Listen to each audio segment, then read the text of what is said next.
these uncertain times, I think it's important for us not to lose our sense of humor. And if we can't laugh at Mitch becoming a murder suspect and fighting a rogue government agent, then I just don't know what comedy is. BTW, this tale of international lifeguard intrigue is brought to us by Oscar-nominated director Charles Braverman. We now go from random beach shots to Exposition DC. I had her under protective surveillance until 3 days ago.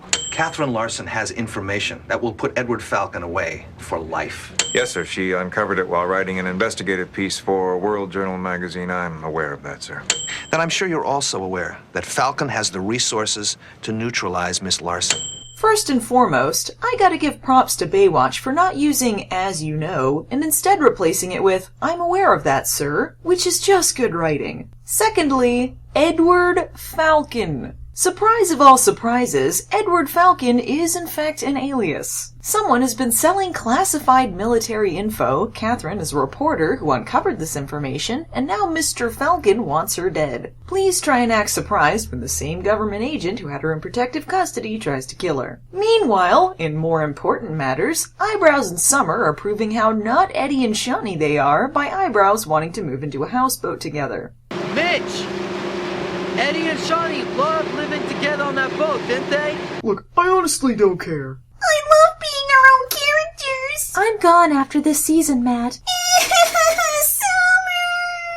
Also, just think about this for a moment. Eddie and Shawnee left before either of these characters arrived, and all Eyebrows knows about Eddie is that he was a lifeguard that apparently was worth getting a chip on your shoulder about if you couldn't live up to his standards. So I guess these two in their houseboat were legendary enough to base your life choices on. But you know, I'm still not even sure we should live together yet. I am. Aw, I'm glad you're here to make these decisions for me. A nearby boat is sinking, coincidentally carrying Catherine Larson, and Mitch and crew are called in to help. Here I come to save the day. A sexy lady must remove clothing. It's getting kinda cold down here. Fireplace? Move in with me, Summer. Well, we can finish this later. I just got one more question here anyway. What are you doing for dinner tonight? Geez, Mitch is a desperately lonely man. This isn't even the first time he's tried the old incident report pickup. Yeah, one last question right here. Would you like to have dinner with me? That is if you have any food in your refrigerator. When do I not have a constant supply of food to stuff down my gullet? But be warned, I don't eat a lot of red meat. Catherine mentions she doesn't have anything to wear, and Mitch says he can provide her with something in Stephanie's size. Who's Stephanie? Well, I can be mysterious too.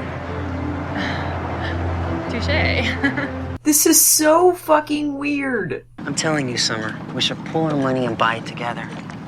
In Eddie's letter, he said he'd sell it cheap if it was to a lifeguard. Wait, what? I knew they were just blatantly copying Shawnee and Eddie here, but I didn't realize it was the exact same houseboat they lived in. I guess they decided to extend that year-long exchange visit to Australia, huh? And since when did Eddie start pen-paling with Eyebrows, a character he has never met? And why the weirdly specific lifeguard discount? Why not just throw in that they have to spend the night in a haunted house while he's at it? Here, have my boat, my good pal Matt. I don't need it anymore, now that I'm living in Australia, I guess. We're what? Oh, by the way, I'm divorcing you. No, Shawnee! Summer is still iffy on the boat situation because she doesn't view moving in together as a big enough commitment. No, she's insistent on getting married. Women, am I right?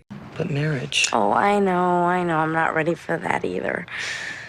I just get so confused. It's just that I'm written to constantly be a contrarian, to create false drama, and be a total bitch. Meanwhile, Mitch is an expert at reading body language. If a woman seats herself across from you, move your stuff to invade her space. Also, continue to ask invasive questions about her background that she's clearly uncomfortable answering. Oh my God. It's too late to take you back to Catalina tonight. And now I am forcibly making you stay at my house. Gosh, I'm creepy today. Hey, do you have any buttons I can borrow? I seem to have lost mine. Hey, where did that fire come from? Do you have any idea how long I waited to find someone like you? 1 episode at most.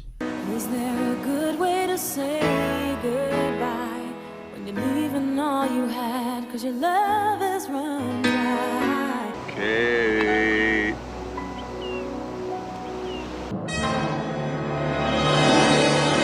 No, you can't be dead! Not after they played a foreshadowingly depressing song as you had the most boring day on the beach ever! I refused a beverage from a roving A&W salesman for you! Live, damn you, live! NBC really wanted the show to be about murder on the beach. The lifeguards would find a body washed up on the beach, and they would become detectives to find out who and how that body was murdered. That wasn't what the show was about. That's really not what lifeguards do. Thank God they escaped NBC's tyrannical reign so they can do the stories they really wanted to do about murder on the beach. Oh my God, this is hilarious. Mitch should have his girlfriends murdered more often. She died as she lived, massively skeeved out by me. She was someone I thought I could spend the rest of my life with. I mean, this whole thing doesn't make any sense. Mitch, have you ever considered that you have severe attachment issues? I can't believe I'm hearing this from you, Garner. I wanted to spend the rest of my life with you. And then Mitch returns to his home in the sea. How is he? You know Mitch. He'll hang in. Thanks. Also, who the hell are you? You know, it's rare to find someone you fit together with in so many ways. Oh my lord, Mitch. You knew her for half an episode, had a creepy dinner with her, and then bored her on the beach. This isn't Wuthering Heights here. Summer asks Mitch if he thinks she and Eyebrow should move in together. Yeah, maybe not ask the guy weeping into his dead half-day girlfriend's beach bag about relationship advice. Garner introduces Mitch to FBI agent, the obvious suspect, and explains that he let Mitch root through the evidence to see if he could come up with any clues. I see no police protocol being broken here, because if, say, the last person to see her alive were the murderer, the case might be slightly compromised. Not that anyone could suspect Mitch Von Malibu of committing an opposite save. I hope there are fingerprints on these items, besides yours. Oh shit, my bad, Mitch. But Mitch was so gentle and loving. I don't know why anyone would suspect him of being a murderer. Now it's up to Mitch to avenge Catherine's death and clear his name. Get ready for some real detective work here, folks. He realizes that Catherine's sunscreen is not with the items, and remembers some of it squirting out onto her towel, which he brings to Garner as evidence. I'll let Mitch's own words describe the rest. Now, what if somebody injected some sort of topical poison into the sunscreen and it absorbed through her skin and made it appear she died of a heart attack? That's right, guys, the old topical sunscreen poison. Naturally, Garner's a bit suspect of the whole thing. Mitch, you've been reading too many spy novels. That's sophisticated stuff you're talking about. Mitch, you were right. It was poison. Teach you to doubt Mitch Von Malibu, future PI. Oh my God, I can't believe this. Shady FBI guy was working for Edward Falcon all along. Couch, asshole! Chuck! To the hand! Where have all the flowers gone? You girls pick them, everyone!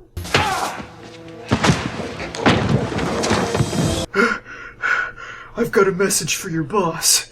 Yippee-ki-yay, Mr. Falcon. Meanwhile, Eyebrows bought the boat, which he's named the Summer Breeze. How? Well, you see, your name is Summer, and boats move with breezes, so it's the Summer Breeze. Oh! Wow, I'm dumb.